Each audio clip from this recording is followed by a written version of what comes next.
تعاني من السعال المستمر؟ إليك وصفة طبيعية مذهلة تزيل السعال في ثوان فقط.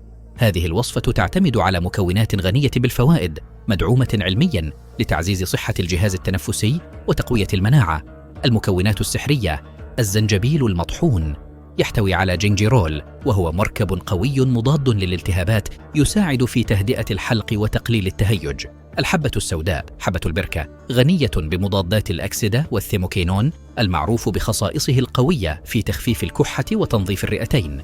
بذور السمسم المطحونة تحتوي على الليجنانات التي تساعد في ترطيب الحلق وتقليل الالتهابات. زيت السمسم يعمل كملطف طبيعي يغلف الحلق ويهدئ السعال الجاف والمزمن.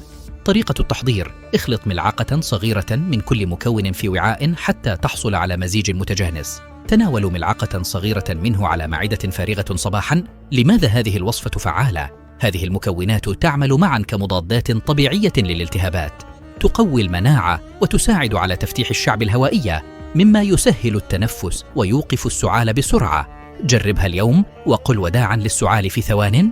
بلاست أوف.